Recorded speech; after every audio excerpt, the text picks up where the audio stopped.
The offer of a summit with President Biden has not stopped more aggressive rhetoric from Russia's Vladimir Putin. Late today, Putin decided to recognize the independence of two separatist regions in eastern Ukraine. That decision already raising tensions, as we're told the White House could be slapping Russia with new sanctions because of that move. Earlier, President Biden had agreed in principle to meet with Vladimir Putin if Russia stays out of Ukraine. The White House says Russia has been put on notice about the consequences of an invasion. We have laid out in detail for the Russians the types of measures we will impose that will have an immediate impact on their economy and then a long-term impact on their capacity to marshal national strength. Russia understands that, the world understands that, and we're prepared to move forward if Russia attacks. The big sticking point here in all of this, Russia wants promises Ukraine will not join NATO, something Western allies aren't agreeing with as of right now. Paula Tutman is in touch with local people who have connections in Ukraine, family members, and have obviously very interested in this. And Paula, obviously a lot of fear about what's going to happen next.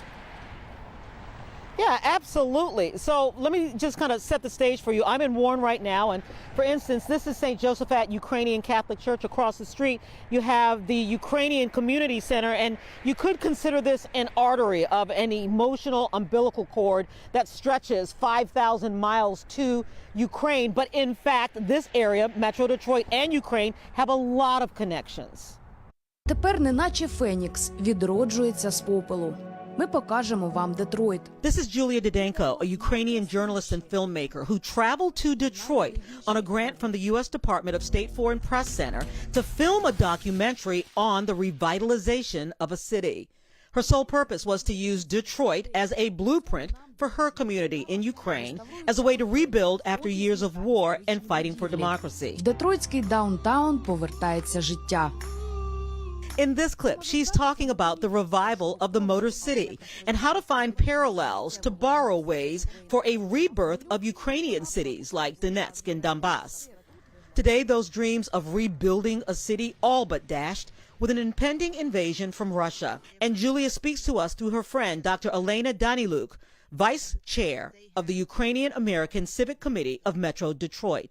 Because while Julia would like to talk about what's going on, at this moment, she is preparing to make a run from the very community she's been trying to save. Right now, in eastern Ukraine, situation is very worrisome and dangerous. My friends, they are packing for evacuation. And the concern is multifold. A threat to a country with its own aspirations to be a democracy. A ground war that could kill and maim. A hybrid war in which if Putin crosses those borders and takes over Kyiv, the currency will change and Ukrainians will be brought to their knees one way or the other. If currency would change, people would be scarce in supplies and also scarce in money. And that would prompt, and everyone needs to eat. And it's very easy to put people down on their knees if you're withdrawing a food or if you just punishing them to being Ukrainians. For a friend who dreamed of a strong democracy, who dreamed of taking Detroit's story to Ukraine to show what a comeback city looks like. Кав'ярні і ресторани на будь-який смак. The fear is that there will be no city to come back to in the very near future. And those displaced people, probably they will never be back again. Yeah, you know, thus far we've been talking to local folks here in the metro area. Coming up at 6, we're going to actually take you to Ukraine and talk to a woman who's hiding out in an apartment right there. She's trapped. She can't leave because her son is in the hospital with COVID, and so she can't evacuate with a lot of other people who are evacuating. She talks to us from her apartment coming up at 6. Back to you. We'll look forward to that, Paul. And just terrifying to think that all the wealth you've accumulated could instantly be worthless. Paula, thanks.